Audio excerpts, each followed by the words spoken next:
Something just changed inside the Trump White House. Karoline Leavitt, the young press secretary, who became one of Donald Trump's most recognizable defenders, is leaving the White House. And the timing has Washington asking a very uncomfortable question: why now? Because this isn't simply the departure of another administration official. Leavitt became one of Trump's most visible political allies.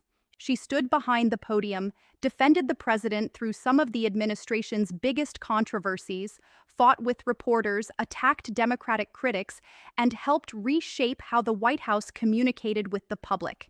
And now, she's walking away. But here's the part that makes this story especially interesting. The official reason is family. Leavitt says she wants to spend more time with her two young children after recently returning from maternity leave. President Trump has publicly supported her decision and says she will remain an influential outside advisor. So is that the entire story, or is the timing revealing something bigger about the pressure inside the Trump White House? Tonight, we're breaking down exactly what happened, what Leavitt actually said, what Trump said, why the timing matters, and what we should not assume without evidence. Because the real story may be more complicated than the headline. The announcement that shocked Washington. On August 12th, President Donald Trump announced that Karoline Leavitt would be leaving her position as White House press secretary at the end of August. The announcement immediately triggered a wave of reactions because Leavitt had become such a central figure in Trump's second administration. According to the Associated Press, Leavitt said the decision was bittersweet and that the demands of the job made it difficult to balance the responsibilities of the White House with raising her young family. That distinction matters. She did not announce that she had been fired. She did not publicly accuse Trump of forcing her out. And there is no confirmed evidence that she resigned because of some secret White House scandal. Instead, the public explanation is straightforward: motherhood and family. Leavitt recently returned from maternity leave after giving birth to her second child in May, and the job she was returning to was anything but normal. Being White House press secretary means operating in one of the most intense political environments in America. Every briefing can become national news. Every answer can be clipped. Every mistake can go viral. And every controversy involving the president eventually lands at the podium. For Leavitt, that pressure came at an unusually young age. She became the youngest person ever to serve as White House press secretary, and suddenly, she wasn't just speaking for herself. Millions of Americans were watching. How Leavitt became one of Trump's most important allies.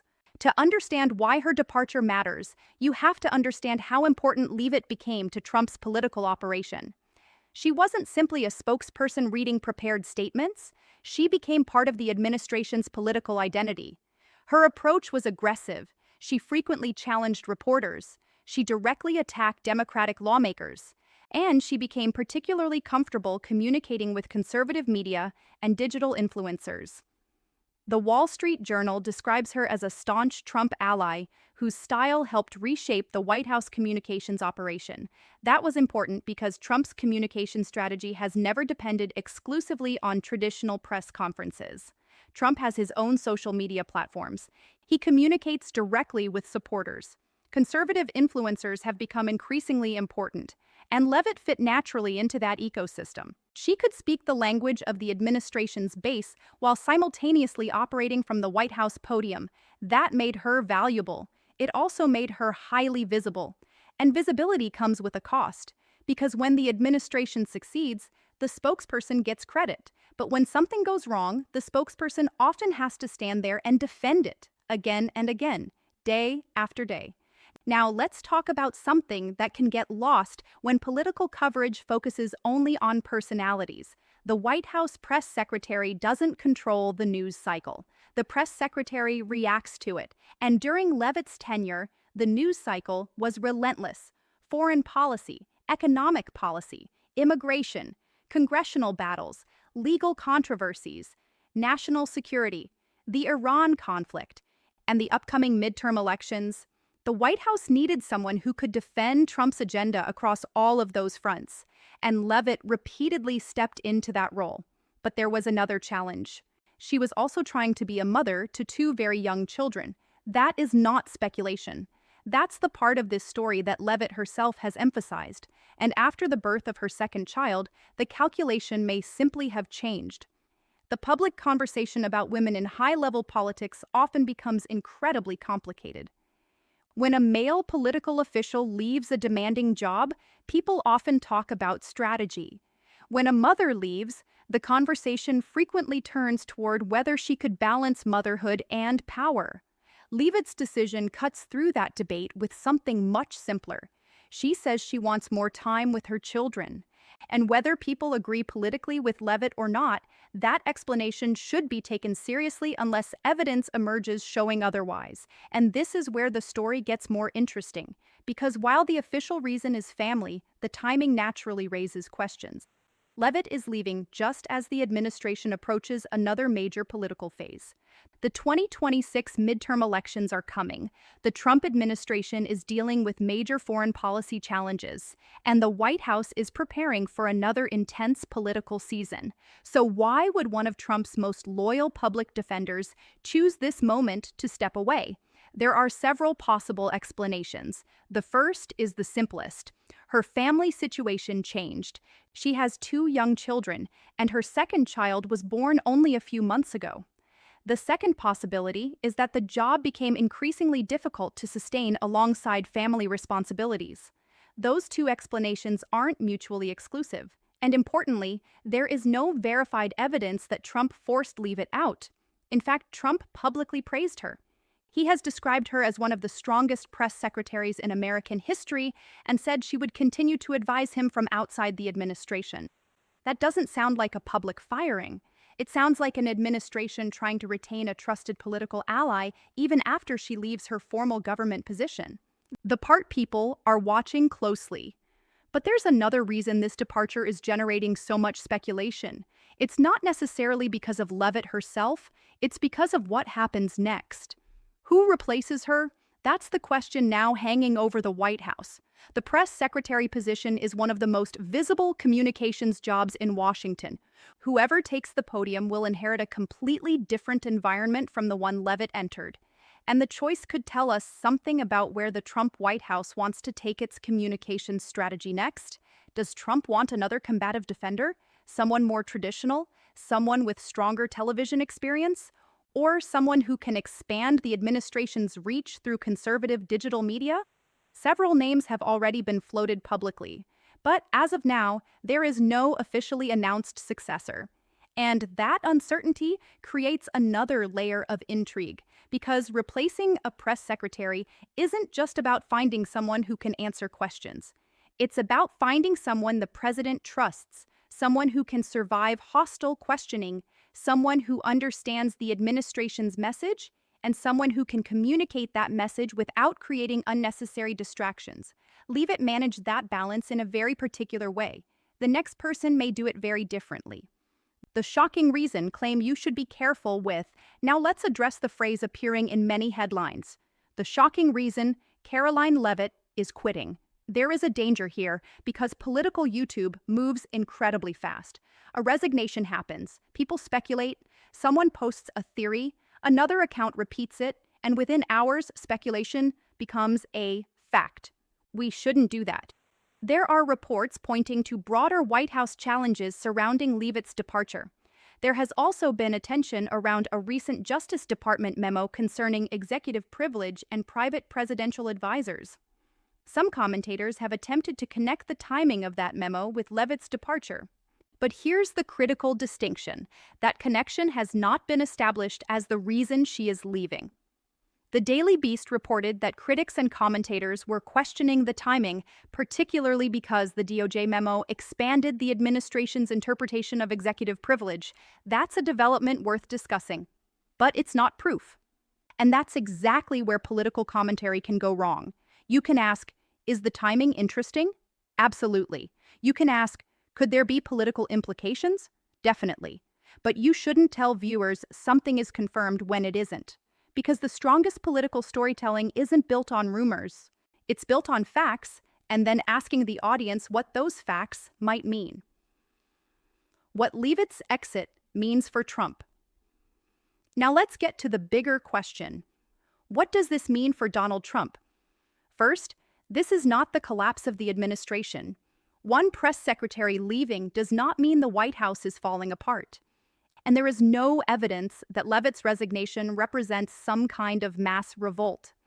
But it does create a communications challenge. Trump has historically relied heavily on loyal public defenders. Leavitt became one of those defenders. She wasn't simply an employee, she was a political messenger who understood Trump's style and his supporters. Replacing that relationship won't necessarily be easy. And there's another factor. The midterms are approaching. The administration will need to explain its record. Republicans will want to emphasize accomplishments. Democrats will attack vulnerabilities. And every controversial policy will become campaign ammunition. The person standing at that podium will therefore become extremely important, because the next press secretary won't just be answering questions, they'll be helping define the administration's narrative heading into the next election. Why Leavitt's departure could actually strengthen her political future. Here's the twist. Leaving the White House does not necessarily mean leaving Trump's political world. In fact, it could eventually give Leavitt more freedom. Trump has indicated that she will continue as an outside advisor and influential Republican voice. Think about what that means. Inside the White House, Leavitt has to defend decisions made by the administration. Outside the White House, she can potentially build her own political profile.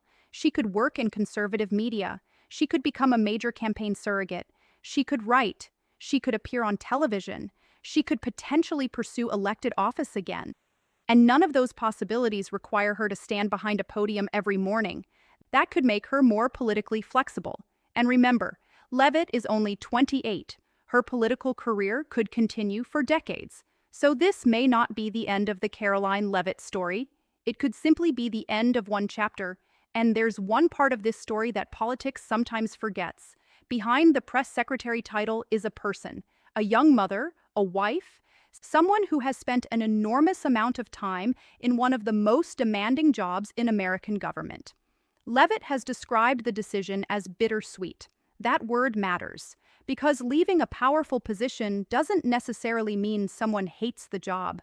Sometimes it means the cost of continuing has changed, and having a second child can completely change your priorities.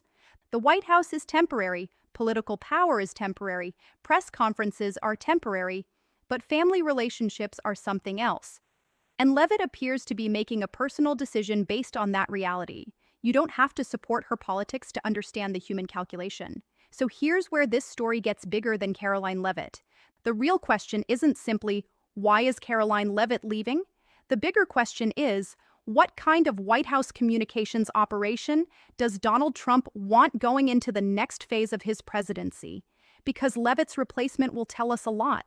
If Trump chooses another highly combative political communicator, that suggests continuity. If he chooses someone more traditional, that could signal a communications reset. If he chooses a major conservative media personality, it could show just how important alternative media has become to the administration. And if the White House struggles to find a replacement who can command the same level of loyalty and attention, Leavitt's importance may become even more obvious after she's gone. That's the fascinating part. Sometimes you don't understand how important someone was until they're no longer standing there. Karoline Leavitt is leaving the White House. But based on the public record, the most important fact is also the simplest. She says she's leaving to spend more time with her family. Trump has publicly supported the decision. She is expected to remain an important outside advisor. And there is currently no confirmed evidence that she was forced out because of a secret scandal or internal rebellion. But the timing, the replacement, the upcoming midterms, the administration's increasingly intense political environment, those are absolutely worth watching, because the next person behind that podium could reveal where the Trump White House is headed next. And perhaps the most interesting possibility is this.